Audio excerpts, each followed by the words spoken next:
Hello दोस्तों, मैं सरोज कुमार रांची झारखंड से मेरे यूट्यूब चैनल स्पेलिंग मास्टर में आपका स्वागत है। दोस्तों, इंग्लिश के शब्दों का स्पेलिंग सबसे आसान तरीके से लिखना मैं आपको सिखा रहा हूं। मेरी बातों पर यकीन ना हो तो आप सारे सोशल मीडिया प्लेटफॉर्म जैसे कि इंस्टाग्राम, फेसबुक, यूट्यूब पर आप इसे चेक कर सकते हैं। आप पाएंगे कि इंग्लिश स्पेलिंग लिखने का सबसे आसान तरीका मैं ही आपको बता रहा हूँ। और दोस्तों, इसके साथ मैं आपको इंग्लिश आसानी से फ्लुएंटली यानी कि धारा प्रवाह बोलना भी सिखा रहा हूँ। दोस्तों, जब आप मेरा कंपैरिजन दूसरों से करेंगे तो आप हमेशा पाएंगे कि my teaching process is better than others. दोस्तों, इंग्लिश शब्दों का स्पेलिंग लिखना उतना ही आसान है जितनी आसानी से आप अपना नाम इंग्लिश में लिख लेते हैं। शब्द छोटे हों या बड़े, इससे कोई फ़र्क नहीं पड़ता है। इंग्लिश के डिफ़िकल्ट शब्दों का स्पेलिंग लिखना बहुत ही सरल और आसान है। कैसे? चलिए मैं आपको सिखाता हूँ। दोस्तों, आज मैं आपको इंग्लिश स्पेलिंग में इंग्लिश अल्फ़ाबेट के लेटर सी और जी के बारे में बताने जा रहा हूं। तो दोस्तों, सबसे पहले हम सी के बारे में जानते हैं। दोस्तों, जैसा कि हम जानते हैं, रोमन स्क्रिप्ट में सी से क होता है। For example, C for cat, C for cot, C for cut. लेकिन दोस्तों, सी के बाद ई आई वाई ये 3 लेटर आता है तो सी को क नहीं स पढ़ते हैं।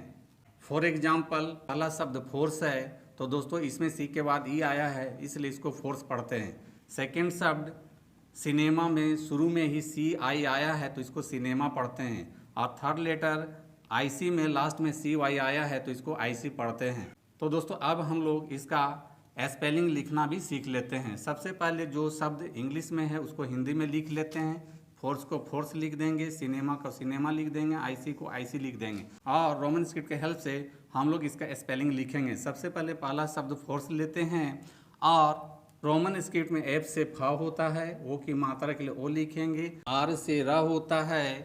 और दोस्तों, यहाँ दंती सा के लिए एस नहीं लिखेंगे, क्योंकि हम लोग जान रहे हैं कि यहाँ सी ई से स होता है तो स के लिए हम लोग सी ई लिखते हैं। इस प्रकार से आप फोर्स का स्पेलिंग लिख लेते हैं। अब आते हैं दूसरे शब्द सिनेमा पर। और सबसे पहले यहाँ दोस्तों दंती सा के लिए सी आई लिखेंगे, चूँकि छोटे की मात्रा है तो आई होगा, तो यहाँ सी हो गया। एन से न होता है, ए की मात्रा के लिए ई लिखेंगे। एम से म होता है, आ की मात्रा के लिए ए लिखेंगे। इस प्रकार से आप सिनेमा का भी स्पेलिंग लिख लेते हैं। अब आते हैं तीसरे शब्द आईसी पर। और सबसे पहले दोस्तों यहाँ ध्यान देने वाली बात यह है कि इंग्लिश अल्फ़ाबेट में आई के लिए आई लिखेंगे और सी के लिए यहाँ सी वाई लिखेंगे। इस प्रकार से आप आईसी का भी स्पेलिंग आसानी से लिख लेते हैं। तो दोस्तों, यहाँ ध्यान देने वाली बात यह है, आपको याद यह रखना है कि सी के बाद अगर ई आई वाई ये 3 लेटर आता है तो आपको सी को स पढ़ना है। बाकी कोई भी लेटर सी के बाद आएगा तो वहाँ सी को क पढ़ते हैं। दोस्तों, लेटर सी के बारे में जान लेने के बाद अब हम लोग लेटर जी के बारे में जानते हैं। दोस्तों, जैसा कि हम जानते हैं, रोमन स्क्रिप्ट में जी से ग होता है। For example, G for God, G for gun, G for gas. लेकिन दोस्तों, जी के बाद अगर ई आई वाई ये 3 लेटर आता है तो जी को ग नहीं बल्कि ज पढ़ते हैं। फॉर एग्जांपल, एज, एज में जी के बाद ई आया है तो इसको एज पढ़ते हैं। सेकेंड लेटर जिंजर में जी आई और जी ई आया है तो इसको जिंजर पढ़ते हैं। और तीसरे शब्द में जिम में जी वाई आया है तो इसको जिम पढ़ते हैं। दोस्तों, अब हम लोग इसका स्पेलिंग भी लिखना सीख लेते हैं। दोस्तों, सबसे पहले क्या करेंगे कि एज को हिंदी में एज लिख लेंगे, जिंजर को हिंदी में जिंजर लिख लेंगे, जिम को हिंदी में जिम लिख लेंगे।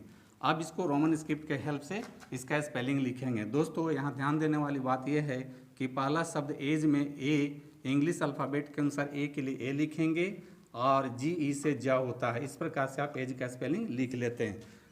अब आते हैं दूसरे शब्द जिंजर पर।